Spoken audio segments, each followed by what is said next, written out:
Olá pessoal, tudo bem? Dando continuidade aqui ao vídeo anterior, na verdade, né, que eu estava falando sobre algumas coisinhas e me foram passadas algumas perguntas, eu vou tentar responder da forma como eu posso, tá? Não vou ensinar o como fazer, porque isso daí é meio complicado e não se ensina aberto ao público. Mas eu vou falar o que pode ser feito a respeito das chaves para acessar outras dimensões. No vídeo anterior eu falei um pouquinho sobre realidades dimensionais, paralelas, enfim, um pouquinho de física quântica voltado para metafísica e me foram passadas algumas perguntas sobre chaves para acessar. O que eu falei de chaves está ligado diretamente à ressonância, tá? Aquilo que é emitido pela chamatrina e pelo cardíaco direto. E isso tem a ver com alguns autores e algumas pessoas comentam de lumens. Lumens não tem a ver com o lumens da lâmpada, tá? Isso tem a ver com o gradiente de energia da pessoa. E esse gradiente de energia é como se fosse corrente elétrica. Ele vai desde ali de 0 volts até X volts. Então, a questão de acessar realidades paralelas não está restrito a realidades paralelas. Quando a gente fala de acessar uma realidade, pode ser qualquer realidade do universo manifesto ou imanifesto. E essa chave é literalmente a vibração que a pessoa emite. Isso é bastante óbvio para quem já está estudando ou para quem já tem esses acessos.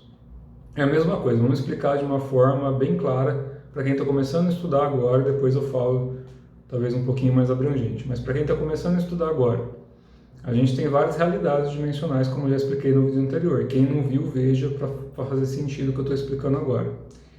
E vamos imaginar o plano astral em relação ao plano físico, tá? O plano astral, eu já expliquei em outros vídeos também, é o plano mais próximo da realidade física material, realidade bariônica que a gente tem no mundo aqui humano e outras realidades tantas em outros planetas, dimensões, estrelas, enfim. Quando a gente acessa o plano astral, que é o mais próximo do físico, a gente tem 7 realidades para baixo e 7 realidades para cima. Acima e embaixo é simplesmente para a gente ter uma forma cartesiana de entender isso, tá? Não existe em cima e embaixo. Isso é só uma forma de explicar. Tudo coexiste ao mesmo tempo em todos os lugares. Mas aí é um pouco mais complicadinho de explicar em vídeo. Mas enfim, vamos imaginar de uma forma mais cartesiana que a gente tem 7 planos que desdobram a nível umbralino, a gente tem 7 níveis dimensionais que a gente, de forma abrangente, chama de inferiores, que não é inferior, é simplesmente uma dimensão diferente, com uma densidade maior. Então vamos chamar de 7 planos dimensionais mais densos e 7 planos dimensionais mais sutis. Então normalmente quando a pessoa sai do corpo, projetada, se ela está de forma consciente trabalhando, normalmente ela está aí trabalhando junto com uma egrégora, uma assistência espiritual, ou aquilo que ela tem conexão, aquilo que ela tem, de novo, ressonância. Então se você já trabalha com alguma egrégora, isso está ligado normalmente a filosofias de vida ou formas de realização interna. Então você vai aí para um desses planos trabalhar, ajudar, estudar ou se desdobrar em outras faculdades aí, de acordo com o que você precisa de realizar. Ou você pode ir para planos mais densos, que é o que acontece com muita gente que vai dormir e sai que nem barata tonta do corpo e sai aí acessando dimensões bem pesadas. Então tem muita gente que acorda destruído, fala, nossa, eu dormi, mas eu praticamente não consegui dormir, não consegui apagar direito, estou absurdamente cansado apesar de ter dormido. Normalmente são pessoas que estão se conectando aí com algum nível dimensional um pouco mais complicado. Mas isso não necessariamente, tá? Não dá pra gente falar de pessoa para pessoa. Dá pra gente comentar o que acontece com as massas na maioria. Tem pessoas que realmente acordam cansadas porque estão trabalhando no astral. Que normalmente são pessoas que já estão com um nível de consciência um pouco mais alto e que acabam se desdobrando em trabalhos espirituais para ajudar as pessoas, assim como para se desenvolverem ou aprenderem alguma coisa em faculdades ali nos planos astrais, que isso é muito natural, tá? Então você pode se desdobrar para dar uma voltinha, você pode se desdobrar para trabalhar, que é ser útil, né, praticamente na espiritualidade, ou você pode se desdobrar para fazer besteira. Plano astral, quanto mais denso, mais terra de ninguém. E normalmente o mais forte manda no mais fraco.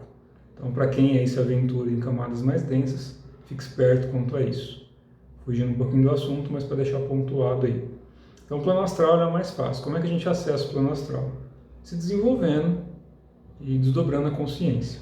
A gente pode se desdobrar, mas o que eu saliento e aviso é que se não tiver um ancoramento, se não tiver uma estrutura, se não tiver uma egrégora por trás, e você fizer isso simplesmente se achando bonitão ou bonzão da boca, vai se estrepar. Porque normalmente quem está entorpecido não tem nada a ver com droga, tem a ver com forma de pensamento, com vínculo energético, com ressonância, mais uma vez, vai se conectar a realidades densas e isso vai com certeza prejudicar de alguma forma. Então o carro-chefe da coisa toda é a nossa conexão. E a nossa conexão consciente e não por achismo.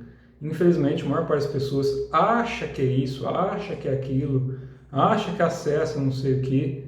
Na verdade, é um monte de viagem na maionese, aí estão falando um monte de besteira. Não se conecta. E é muito fácil pegar esse tipo de pessoa, que é simplesmente a hora que ela está falando, você se conecta na energia dela, você vê que não tem nada daquilo que ela está querendo expor ali. Normalmente o pessoal fica mistificando a coisa ali, que é a galerinha que gosta de falar que é ET, que gosta de falar que acessa isso, que gosta de falar que aprendeu com não sei quem, que se tornou mestre não sei das quantas, e na verdade é só tá vendendo curso, só tá vendendo informação, só tá vendendo palestra, só tá iludindo as pessoas, mas não tem a realização do método no próprio corpo ou na própria mente, não acessa nada. Então tome muito cuidado com quem passa as informações. Eu já deixei recomendado em vídeo pessoas que são, pelo menos no meu entendimento e na minha percepção, que são pessoas boas, que têm um material muito bom, que dão cursos muito bons.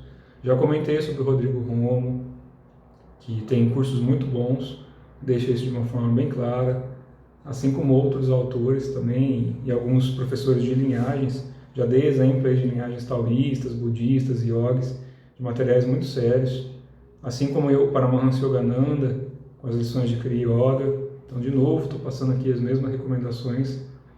E tem muitas outras pessoas boas aí no meio eletrônico, mas eu saliento uma coisa. Por mais que a internet ajude muita coisa, tem certos métodos que não se ensinam por vídeo, tá? É por isso que eu não ensino muita coisa por vídeo. Porque você tem que ensinar a pessoa primeiro a acessar certas coisas, a ir lapidando. Pra vocês terem uma noção, há muito tempo atrás, quando a gente ia ensinar alguma coisa ou ia aprender alguma coisa, normalmente eram vilas. Eram sociedades bem esparçadas pelo mundo, né? Então não viviam em grandes cidades. Estou falando de uma época razoavelmente antiga. E quando você queria aprender alguma coisa de arte interna para valer, basicamente você entregava a tua vida para um mestre que tinha a realização do método. Então existia um encontro ali de interesse e afinidade. Você tinha um interesse e se houvesse uma afinidade energética e consciencial do professor e o aluno, aí você se entregava às mãos do professor, ele assumia a responsabilidade ali pelo ensinamento. Por que disso? Porque existem muitas consequências, tanto de quem está ensinando como de quem aprende. E isso é muito sério, tá? Isso não é brincadeira. É lógico que normalmente quando a gente ensina um método para alguém, a responsabilidade é da pessoa que está utilizando o método. Então, até certo ponto, você como professor isenta sua responsabilidade sobre a forma como a pessoa está utilizando. Até porque, se você está seguindo realmente o método correto, você está vinculado a uma egrégora, a uma mônada, a um conjunto de entidades e espíritos que vão te assessorar ali para que você faça a coisa de uma maneira correta. E a pessoa que se desvirtua, né, a pessoa que sai da correta conduta, e quando a gente fala de correto, é aplicar aquele método de uma forma que seja benéfica para si mesmo, para as pessoas, normalmente você perde esse amparo e a queda é pesada. Essa é a queda real, tá? Essa é a queda do anjo caído. Não tem nada a ver com aquelas babaquices aí que algumas pessoas inventam de alguém que desafiou Deus e caiu. Não é isso. O desafio que a gente faz é com a gente mesmo. Quando a gente desafia o que é correto e justo, quando a gente desafia as leis maiores, e as leis maiores não são impositivas, elas simplesmente são leis que regem todos os universos de uma forma que traga harmonia. Então ninguém vem para sofrer, na verdade quando a gente sofre é porque a gente está desvalorizando e não está sabendo interpretar essas leis, que são coisas bem simples, tá? Pega o que Cristo ensinou, o que Buda ensinou, o que Lao Tse ensinou, o que tantos yogis ensinaram aí e põe na prática. E a gente agir de forma natural, que é a não ação na prática, né? Agir de forma natural, é a gente respeitar as pessoas, a gente se respeitar, a gente não matar, a não ser que realmente exista uma necessidade, a gente tratar bem todos os seres, enfim. A gente agir de uma forma que a gente vai se tornando um pouco mais sutil em relação ao que é denso. Não existe certo e errado. O que existe é simplesmente uma afinidade energética. É uma chave dimensionais, é basicamente isso, a gente acessar de uma forma consciente outras realidades que não só a física manifesta humana. A gente sabe que tudo isso é um sonho, já repeti isso várias vezes. Nas linhagens budistas e taoístas, assim como yogas, tratam disso muito fundo. E a gente tem aí Yoga Nidra, Yoga dos Sonhos, enfim, tem vários métodos para realizar isso, tanto linhagens budistas, taoístas como yogis, assim como também dentro da Umbanda e de outras vertentes também vai ter a mesma coisa com uma outra linguagem. Eu estou falando mais de uma linguagem oriental, para quem segue um pouquinho essas linhagens, mas também nas linhagens de outras vertentes vai ter o mesmo ensinamento de uma outra forma. A diferença é que para a gente acessar esses planos mais sutis, ou planos dimensionais diferentes, a gente precisa da chave correta, e a chave é aquilo que a gente emana de vibração. Então, como é que a gente faz para acessar um plano dimensional diferente? Conexão. Nada além disso. Não existe um segredo. Existe uma afinidade energética dos seres que já habitam essa determinada dimensão com a frequência de quem está tentando acessar. Então, por exemplo, vamos imaginar que você queira visitar Sirius Alpha, vai? Está aqui mais ou menos 8 anos-luz da Terra. Só que para você se conectar ao padrão vibratório daquela estrela barra planeta, você tem que ter um padrão similar. Então, quando você vai, você pode se desdobrar conscientemente através do corpo astral sutil, ou você pode formar um Merkabah para se desdobrar, ou você pode se desdobrar mentalmente, ou você pode utilizar o seu corpo astral, ou o corpo morontial, o corpo criogênico, ou desdobrar simplesmente a sua consciência, que aí já tem a ver com o eu sou. Então, quando você desdobra, você pode viajar para qualquer lugar do universo. O corpo astral tem certas restrições. Do corpo mental para cima, já se torna um pouco mais fácil a gente gerar aí corpos de luz e viajar mais longe. Então, vamos imaginar que você quer ir para Sirius Alpha. Lá tem um padrão vibratório absurdamente alto. Então, você vai acessar se você tiver compatibilidade energética. É a mesma coisa que você tentar ligar 110 220, vai queimar. Então você não vai acessar um plano que você não tem capacidade ou ainda gradiente energético para acessar aquilo lá. Então não adianta, você pode tentar o que você quiser. Se você não conseguir elevar a tua vibração a esse ponto, e não está ligado ao corpo físico isso, tá? O corpo físico é um dos corpos que tem que aumentar o gradiente, isso tem a ver mais com corpos um pouquinho diferentes, do corpo astral para cima. Então se do corpo astral para cima, que é um corpo ainda, o corpo astral é um corpo denso, tá? Tanto é que não dá para usar ele para uma série de coisas que a gente pode fazer. Mas vamos imaginar, utilizando o corpo astral, se você conseguir elevar o seu gradiente de energia física e astral a determinado nível, você pode se conectar a algumas esferas mais sutis, tanto no plano astral como no plano físico, então você pode viajar para outros lugares. Mas isso também é irrelevante, tá? Eu estou respondendo o que me perguntaram de uma forma, como costumo dizer, clara e objetiva. Mas isso tem um pessoal que vai por outros caminhos aí, também conseguem acessar esses planos. O importante é a gente ter o respaldo correto, ter uma egrégora que sustente, ter os guardiões aí, anjos da guarda, guias, mentores, mestres. E não é que eles são melhores, é que eles já estão nesses planos, já estão nesse nível de consciência. Então eles podem dar uma ajuda para quem ainda não está. Por isso que é importante a gente ter uma tradição, ter uma linhagem, ter alguém que possa inicialmente nos orientar, até que a gente possa andar com as próprias pernas. Até lá é importante estudar e praticar. Praticar 70%, estudar 30%.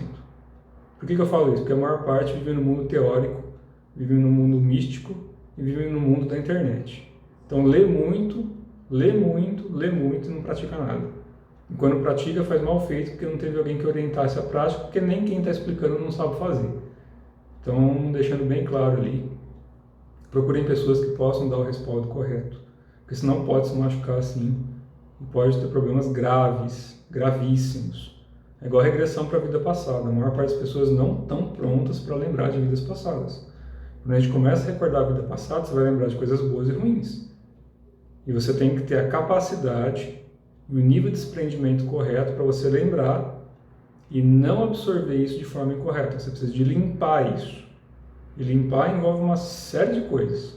Então, muito cuidado quando vai acessar certas coisas, assim como trabalhar com algumas vertentes esquizotéricas, né? Porque não tem nada de esotérica e nem exotérica, tem a ver com esquizotéricas, que é uns trem meio louco. Eu não sei o que o povo inventa ali para ganhar dinheiro a qualquer custo. Então, tome um pouco de cuidado com isso e tenha o respaldo correto. Busque uma linhagem correta para que essa chave se torne realmente um acesso consciente e não simplesmente uma fantasia na cabeça. Tem muita gente que começa a ver algumas coisas e na verdade não está vendo nada. Ela está plasmando aquilo que ela quer ver. Então ela quer tanto ver alguma coisa, ela quer tanto acessar alguma coisa, que ela cria isso. Ela cria esse mundo holográfico em que ela acha que está vendo e que acha que está acessando. E infelizmente alguns seres nada benévolos, na verdade são seres bem grosseiros, querem se aproveitar das pessoas, acessam isso no campo mental da pessoa que está desvairada lá, fazendo besteira, ou se iludindo, se auto-iludindo, e a pessoa acaba sofrendo aí certas obsessões, justamente porque ela não está trabalhando com a razão. A gente tem que unificar razão, emoção e sentimento, no mesmo grupinho ali de intenção. Se a gente está simplesmente no emocional de que quer fazer tudo e que se acha o bom de tudo, os nossos guardiões, os nossos anjos da guarda dão um passinho para trás e deixa a gente enfiar a cara na parede com força para entender que a gente não é aquilo, que a gente não é essa ilusão que está tentando ser criada. Então, normalmente, quando a gente está se estrepando na vida, é porque a gente está indo para um caminho que não é o caminho bom para a gente seguir para o nosso próprio despertar. Volto a dizer, não tem certo e errado. A gente pode se machucar quantas vezes quiser. A gente pode encarnar quantas vezes quiser. A gente sempre vai ter o amparo correto. Só que a gente pode encurtar esse caminho de sofrimento através das práticas internas, através de uma correta conduta, um correto pensamento, um correto agir. Quando eu falo correto, não é em detrimento do que é errado. O que é errado vai nos ensinar o que é o caminho correto. Então, o correto é a gente chegar no despertar da consciência. Como a gente vai chegar a isso, depende aí do percorrer e do caminho de cada um. Por isso que a gente fala muito do tal, né? Tal é equivalente a Deus.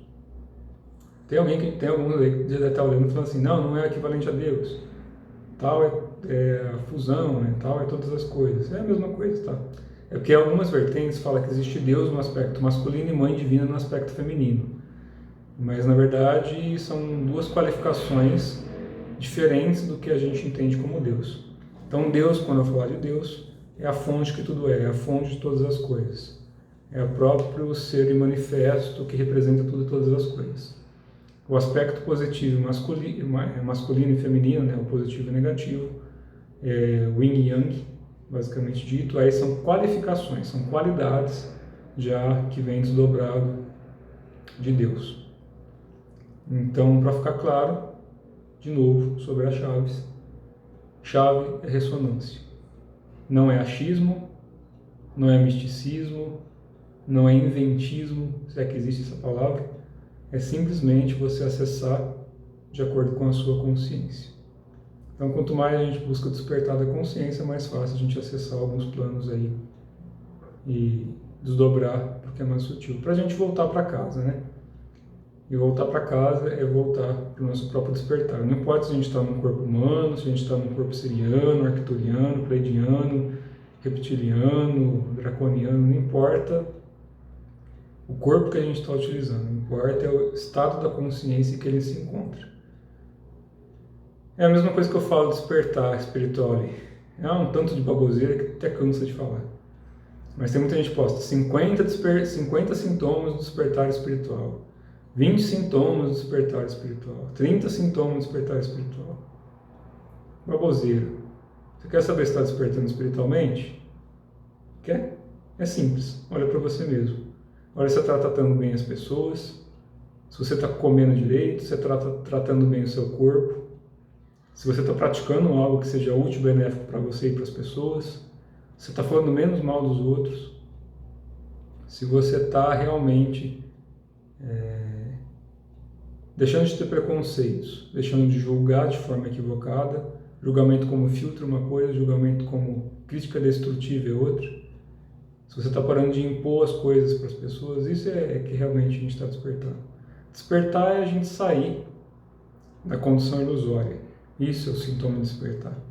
Despertar é quando a gente toma conta da gente e toma conta das pessoas como se fizessem parte da gente. E isso não tem a ver com dar em troca de algo. Isso tem a ver com fazer o que é correto porque é correto.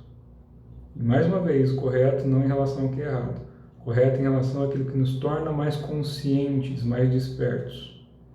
Eu acho que eu fui bem claro a esse respeito. Desculpa aí, não sou dono da razão, não sou dono da verdade, nem sou mestre de ninguém. Simplesmente estou apontando algumas coisas que é a minha verdade. Caso te sirva para alguma coisa, segue o rumo aí. Se quiser mais informações e mais dicas sobre isso, tem outros vídeos que eu já postei, recomendações de práticas internas que vão ajudar nisso. E lógico, cada um tem que sentir afinidade com aquilo que te rege. Mas de forma geral é mais ou menos isso. E espero ter ajudado aí. Tá bom? Um abraço a todos.